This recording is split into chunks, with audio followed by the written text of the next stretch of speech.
Welcome to Throwing the Jab with your host, Willie Needham. In this video series, you will learn how to start conversations with a non-believer about Jesus Christ. You will learn how to become a heavy hitter for the gospel, and most importantly, how to fight until the bell rings.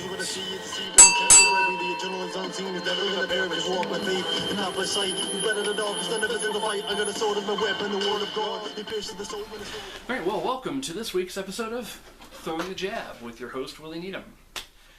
Today's question is, well, actually it's more of an objection. It's an alleged contradiction that has been brought up this particular time of year. It is, in fact, still the Christmas season. And so this alleged contradiction comes from Jesus' family line.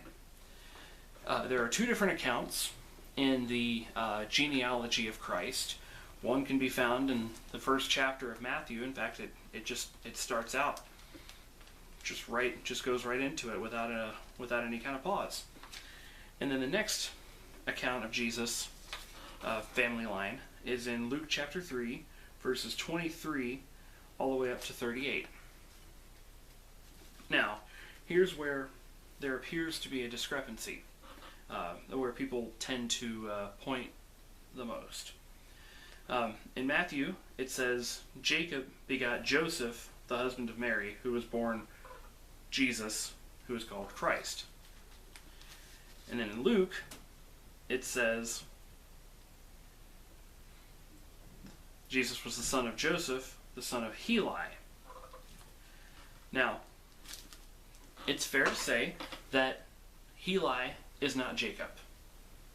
In fact, even if you go into more detail of the different family lines, there is definitely a lot of different names, so they don't match up word for word.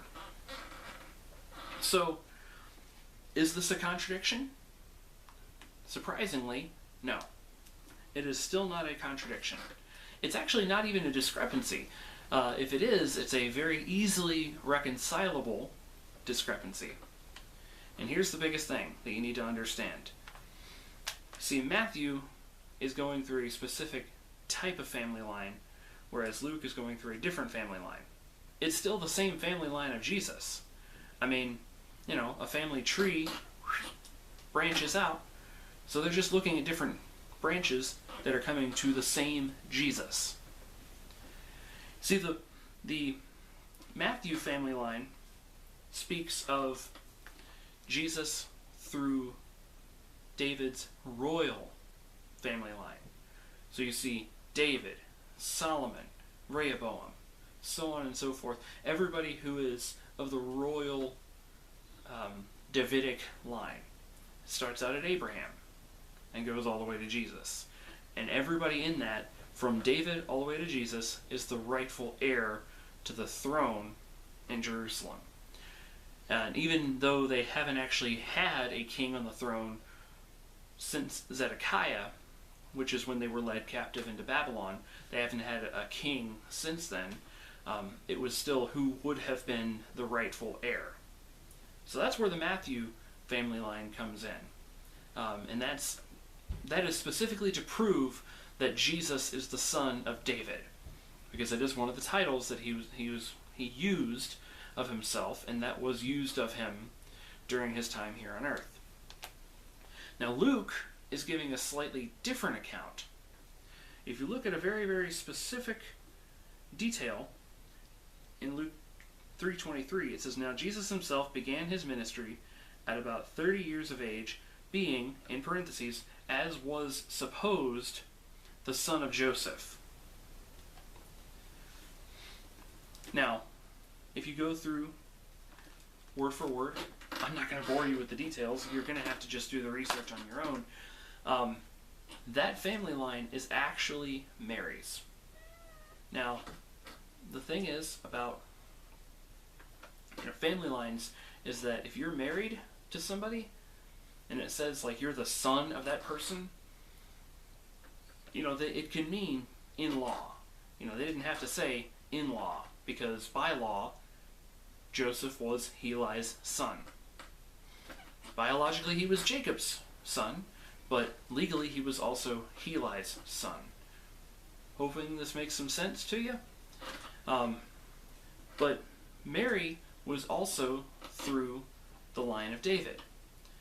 But the branch that Luke traces here is a purely biological Davidic line, whereas Joseph's is a royal family line. And you'll also notice in Luke's genealogy account, it goes all the way to Adam. Adam means man, which is also to prove that Jesus is the Son of Man. It was another name that he was given during his earthly ministry.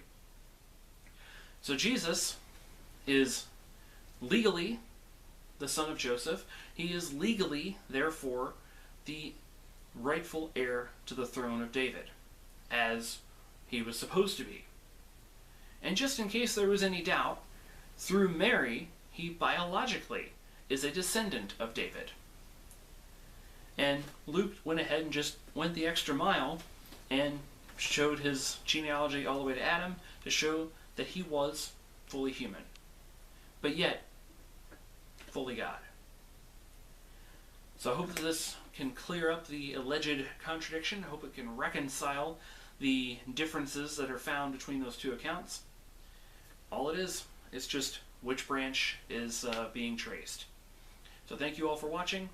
If you have any further questions, you know where to find me. Remember, nobody is unsavable. Anyone on this earth who has breath in their lungs is capable of being saved through the power of Jesus Christ. So thank you all for continuing to watch this video series and supporting the Southpaw Soapbox Evangelism Training Academy. If this ministry has in any way been a blessing to you, please help support us in our cause. You can like us on Facebook, Southpaw Soapbox. You can follow us on Twitter at SCF Ministry, or you can go to our website at scfministry.com and subscribe to our weekly newsletter. It's just a simple little newsletter with all of my resources for the week right into your inbox. It's a great resource, and it has blessed many people and really changed their lives to help them become a heavy hitter for the gospel and to be able to fight until the bell rings. The time has passed due. You gave me all the time in the world, the Father went for you.